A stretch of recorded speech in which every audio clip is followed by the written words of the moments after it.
Welcome to the Body and Beyond podcast with Alice and Gina, a podcast sparking discussion on all things health, mindset, fitness, goals, and motivation. We strive to help you to boost your confidence, to take the lead in your own life, to back yourself, and to step into your full potential.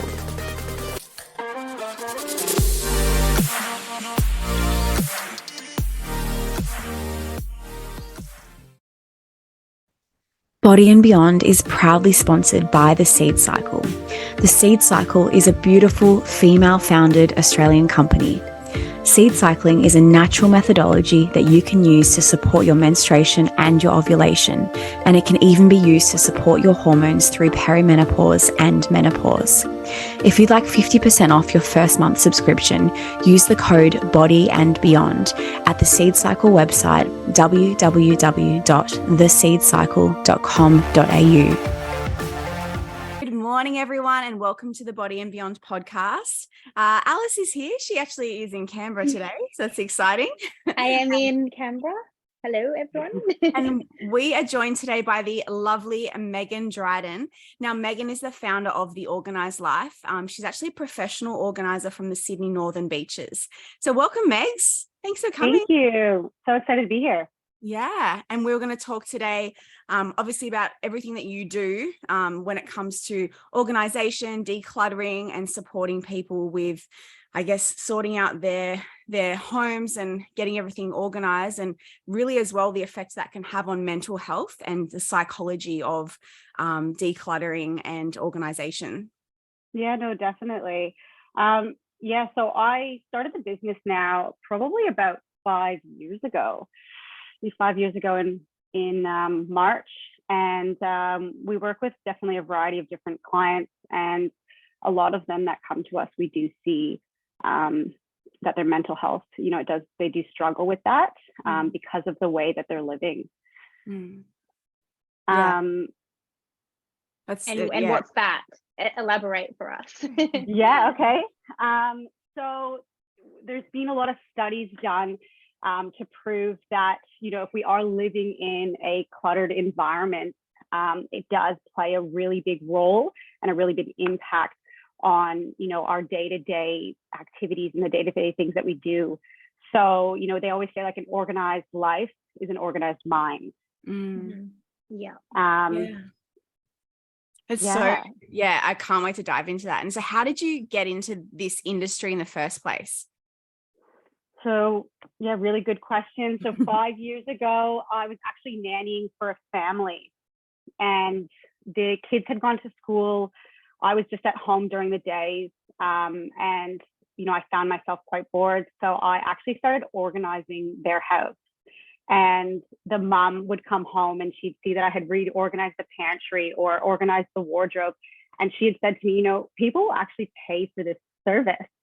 And at the time, I didn't even realize that being a professional organizer or organizing people's homes was a thing. I just thought, it's just something I like to do. So I started doing a lot of research and found that in Canada and America, it was quite big, and there were companies out there. And the women that had started these companies were considered professional organizers. So I started then organizing for the family that I nannied for, their friends, and kind of just a ripple effect. They started referring me on to other clients. And I had originally, when I was in Canada, had gone to school for interior decorating and design. That was the closest thing that I could do because I was always interested in organizing, and I definitely have had a passion for it from a young age. But there was no courses available when I went to uni. My grandparents, which is quite funny, my grandpa and grandma are both very organized. So I feel like that I got that kind of side of them. My grandpa was always, I remember him making like drawer dividers for his cutlery and knives and things like that. So it's quite funny that now the industry I'm in, my grandparents are still always messaging me and emailing me things that they're doing to their home and how they're improving, like their quality of life. So yeah, just really interesting. And now there's lots of courses that people can do as well. There are professional organizing courses available all across Australia. Yeah, It's interesting you said that you're like, I guess you would have role modeled like your grandparents to some extent. Do you think that they taught you as well that in some way, or your parents? Or yeah, I would definitely say my grandparents. Yeah, it's just they have a little knack for organizing, and they definitely were a role model in that, and they still are. Like we're still always sending emails back and forth on different articles, and yeah, no, it's quite sweet. yeah, and so on that, do you think that like for parents, do you think that like the way that they live their life is of course going to flow down to their children and so on and so forth? Like definitely. the way that the we impact live. Yeah. Oh, definitely. The It's impact generational. that how you live and the way you live will definitely, I do think, impact, your children and the people in your environment at home. Yeah. And you find it's very like, do you find, I mean, I'm sure through the research that you do in how this impacts your life, like it sort of trajects like outwards from there, right? But like it's kind of one of those things where like you have a friend or someone who's just always on the run, always in a rush, has the car full of all the crap, nothing's organized, they're always a couple minutes late. But then on the flip side, like you've got the people around you that who are always early, always on time, and generally those people are the people who will have things organized in another sense as well, like just at home. Or I guess I'm assuming there is quite a correlation between like having organized life at home and the way that you conduct everything that you do, I guess. Your 100%. way you show up. Yeah, and I would say that's like having a really good foundation and systems in place. So we do talk about when you do have an organized foundation at home and systems in place, it does then ripple into your work life, your social life, because we have created, or our clients have created themselves checklists on their fridge, if they need to reorder milk. And so it's just creating all those really basic foundations, but in all areas of your life. Systems, that's a really interesting topic. So what tips do you have for people when it comes to creating the systems to not only obviously if you're doing the work with them to get organized, but then actually maintain and continue with the systems required to maintain that level of standard? Yeah, so we do talk to clients a lot about when they implement those correct systems and those correct foundations, then that allows them to live that organized life or to stay organized, because everything has a home.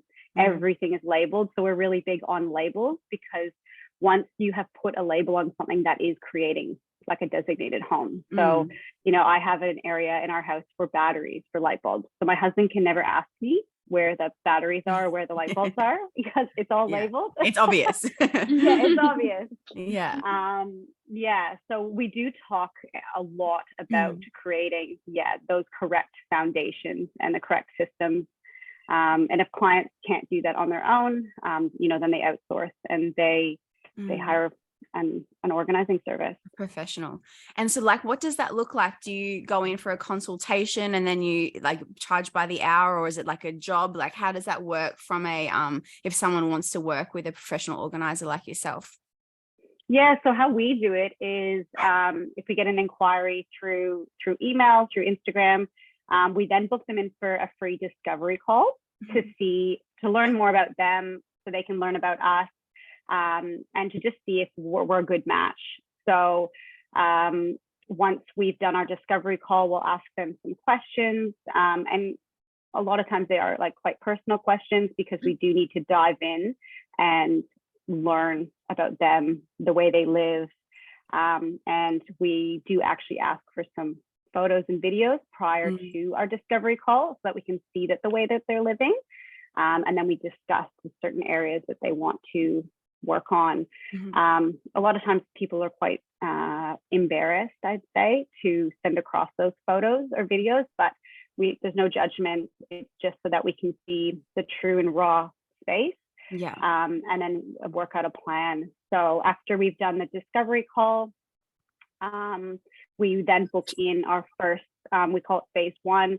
It's when we go into the client's home and we work through the decluttering phase.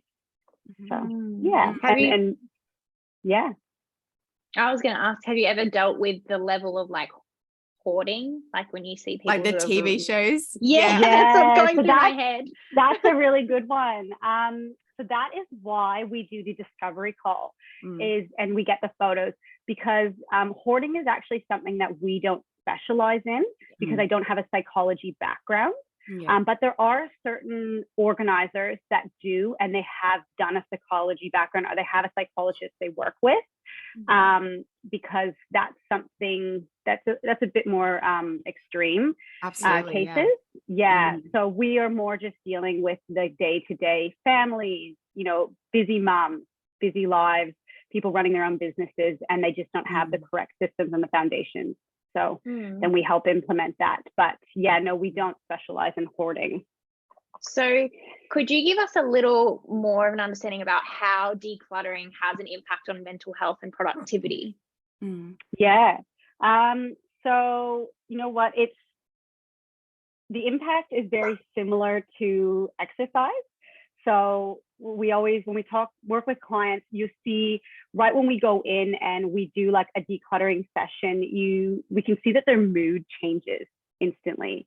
Sometimes when we go in, the client might be a bit down or a bit embarrassed, nervous to have us there. Sometimes they can't really get across in words what they want to do, and they're like, they go, oh, do you do this, and do you do that? Like, you can see that they're definitely really overwhelmed with it all. And it's very confronting having someone in your home and going through all your items and touching all your stuff. So you can see that they're very stressed, but once they get us in and we start working through an area, the beginning and the transformation you see in their mood, their stress levels, their anxiety from the start of the session to the end of the session is like dramatically different. At the end, they're happy, they're motivated, they're so excited to then tackle the next phase. And a lot of times we hear from them that they say, oh, a weight's been lifted off my shoulders. I can't believe, I haven't hired you years ago. So it's amazing. Like, every client, no matter what the job is that we're doing, we always see that difference in their mood, the way they come across to us, and their stress levels and their anxiety. We definitely see a major difference. And then long-term benefits we see with clients is becoming more creative. So we've had clients who have wanted to get back into sewing or arts and crafts with their kids, but they haven't had a correct system for that. So they haven't been able to actually start doing it. And we'll go back and see that they've gotten out their sewing machine, and they've gotten back into sewing or doing arts and crafts. So they're just becoming more creative, which is amazing. Yeah, that must be so fulfilling. Oh, it is. Yeah. Every day. And I'm sure with you guys as well, in your industry too, when you start seeing a client and then you see all their progress, it'd be very fulfilling. And that's the thing, like I was going to say, it's almost, you were mentioning before, taking the photos of the starting point. It's almost like similar to what Alice does, what I do, with different areas of life. We all have a starting point, and then it's more about being willing to go on the journey of this new thing, whether it's, nutrition, or whether it's training, or, getting leaner, whatever it is, organization, and then being happy to be part of the process and actually allow that process to unfold over time, and not have judgment of yourself from where you were, where you're going, little slip ups along the way. Like, it's all part of the process. Exactly. Yeah. And then we do explain it to clients that it is a process, or it is a journey. It's not like a destination. It's a journey that you're going to be on, for the rest of your life, where you're just always making different improvements within your home. It's quite amazing. And so what tips would you have like for everyone listening if they were wanting to start to do some culling of belongings or clothes or that kind of thing? Do you have like rules or recommendations around how to start that process or continue that process? Yeah.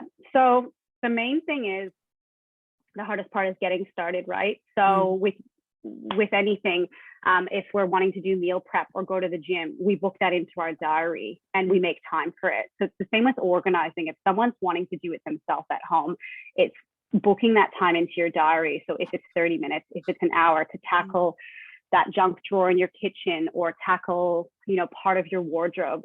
So booking it in is definitely the first step. And then once you've booked it in, it's actually doing it. So we always say that it's best just to tackle one area at a time. We sometimes see clients trying to bounce around from, their wardrobe to their kitchen, but it's important just to focus on that wardrobe. And we always say, pull everything out. So I want you to pull everything out of that wardrobe and set it on your bed. And then as you're doing that, to group items, to put like with like, all your dresses together, your skirts, your shirts. And then you can see actually how much you have of each item. Then once you've done that, it's important to go through and look at each item and see, when was the last time I wore it? If you haven't worn it in a year, we do encourage clients to then pass it on. So pop that in a donation pile. And then if you're a bit unsure, you haven't worn it in a year, but you're kind of thinking you still want to keep it. Does it have holes? Is it worn? Is it stretched out? And then another question we always get clients to ask themselves is, if you saw it in the shop, that day, would you buy it again? Would you buy spend the money? Yeah. Would you buy it again today? And then we do get sometimes where clients go, oh, it's actually sentimental. I wore that on my first date with my husband, which, we totally understand. So if they want to keep it, we'll make a little sentimental pile. Or another option we always do, which works really well, is taking a picture of the item and then storing it either in your iCloud on your favorites, or we create Pinterest boards for clients. So they can upload photos of, maybe a shirt that was really sentimental, or a card. So they're not actually keeping the hard, like the actual copy of it, but they have a photo. The physical. So then they can refer back to it and show their kids one day, this is a card that was written to me, or this is a shirt I wore on the first date with your dad. So it's just, clearing that clutter and clearing the space. Yeah. I can definitely relate to that. Like, I'm someone who has to do a clean out every 6 months or so, especially with my gym clothing, because it's something that I continually get more of, and it piles up, and then you end up wearing the same comfortable things anyway, and then we always gravitate to like the same things. So it's like, it's hard though. Like, you do have to have a bit of a conversation with yourself and just be like, is it really going to impact me if I just get rid of this? Like, just am I going to notice that it's gone? Like, even though you might not even notice, like, just that pushing yourself through that thing of like getting rid of stuff, it can be really challenging still. But I'm definitely someone who can relate to like having that cleanup done and just feeling like, everything just feels so much more easy and like just fresh and good. We do find that if there are people that are struggling to do it on their own, then they might hire a professional organizer to come in and help them, give them that little push to let go of items. Another trick we do is, if they're not sure about an item, popping it all in a bag. So let's say these are like the maybe items that they're still on the edge of if they want to keep them or if they want to donate, and then putting them in the cupboard, in a different cupboard. And if they haven't thought about that item in the next, let's say 1 to 3 months, then that bag in 3 months time, it just doesn't even get opened. It gets taken to the donation shop. So if you can't even remember what's in it, then you don't need it.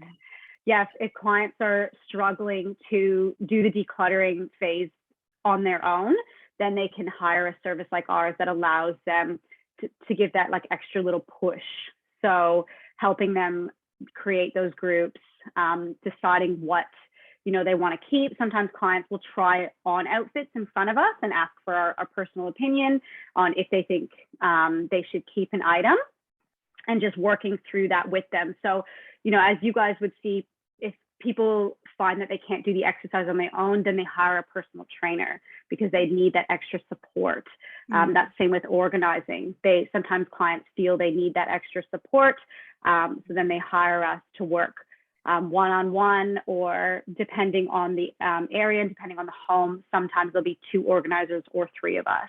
Yeah. So with our business, we do have the capability, because I do have quite a big team, that we can bring 2, 3, 4, 5, 6 of us in to get a whole home done in a few days. Yeah, that's amazing. And like you mentioned, there's no shame, right? Like sometimes, getting support with different industries, like different professionals, it's just such a great way to get support around you for the way the direction you're heading, whether it's for work or personal, so it's such a beautiful thing to incorporate. And yeah, get support with, especially if someone hasn't been necessarily taught those skills ever, then that's such a great thing to do. For sure. And like I kind of want to change the look on hiring a professional organizer. I have had clients where they say, oh, I'm quite embarrassed. I don't really want my neighbors knowing, or I don't want my family knowing. But then, people are happy to go and hire a personal trainer, and they're not embarrassed to do that, but they're embarrassed a cleaner to us, or a cleaner. Yeah. So kind of getting that stigma out of round, like people kind of don't think that, it's okay to hire a professional organizer, and that they are a bit embarrassed. They shouldn't be, because the thing is they're just wanting to improve their life, their children's life, their family's life, and the way they live, their quality of life. So, and it's just getting that extra support so that then they can continue those systems themselves. Yeah. Exactly. And I love earlier how you mentioned, culling clothes, for example, and then donating them. So I love that. Do you find that a lot of your clients do donate their clothes? Yeah, massively. So we are all about, I think with our business, reduce, reuse, recycle. Yeah. So we, unless we absolutely have to, we don't take things to the tip. We work with a lot of different charities on the Northern Beaches. We work with homeless shelters, women's shelters, youth shelters. So families in need. A lot of times when our clients know this, that we work with, families that have lost everything, or moms that have had to leave in the middle of the night because of certain circumstances, and they have nothing, their kids don't have any toys, then clients are more happy to donate things. Even other kids are like, oh my goodness, that these children have nothing. I want to give my toys to them. So it is really amazing, kind of the community we've created within the organizing industry, where a lot of our clients are then more willing to let go of clothing or prams, and then we can donate to families and people that really need it. Yeah, and that's beautiful, especially if it's going directly to people who need it, like people in a shelter, or people who are homeless. And how about the other side of it, where do you have conversations with clients around what they're purchasing? Like, for example, there's that whole fast fashion industry, right? So people are basically buying cheap, excessive clothes, and then of course they become unfashionable, and then they flow through, and they're the ones that end up in landfill, that kind of thing. Do you guys cover those kind of things? Yeah, we do. I guess like buying quality over quantity. So that definitely is something we do talk with clients about, especially in the kitchen. We see a lot of times where people have bought like peelers that are really bad quality and they don't actually work, and they're like, oh, it was only $2. But it's like, you have 6 of them and none of them work. So we always talk about investing in good quality products, or good quality containers. So we use OXO, which is an amazing food storage container that allows the food it prolongs the life because the items don't go stale. Same with a lot of the kitchen gadgets and stuff, just, investing in quality over quantity. Yeah, I love that. How good. Is there anything else you think that would be worth communicating to our listeners? Have we covered all the main things?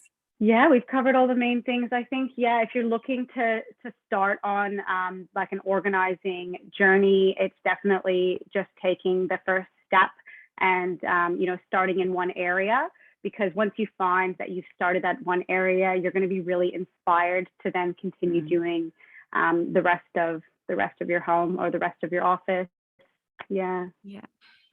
Beautiful. Thank you, Megs. Thanks. Thank you. Legend. Did you have anything else, Al, to ask? No, not really. I think a lot of people more people than you would think could probably really benefit from this. And I think it's one of those things that's like it's one small step in the right direction for so much benefit, like in so many areas of your life, right? Yeah. Even in your health and your fitness and the way that you're looking after yourself, this can be, if you're someone who's looking to do that and you're living in a place that's not ideal for you to feel productive and energized, this could also be that first step in moving in that direction for your health as well, right? For sure. Yeah, make a big difference. So yeah, no, it's definitely really important, the environment that we live in. Just living in a cluttered free environment has a really big impact on your mental health. So yeah. Great. Awesome. Well, thanks guys. Thank you, Megs. And just before you go, could you let our listeners know what your website is and where to find you online? Yeah, so our website is theorganizedlife.com.au, and organized is spelled with a Z. And yes. And then our Instagram is just The Organized Life. Amazing. Thank you so much for being here. Thank you. Thanks for having me. No worries. So to all of our listeners, if you want to know more about the Organized Life, definitely jump on and check out the Instagram page or the website. And we'll be back with you all soon for our next episode. See you later. Thanks, guys. Bye.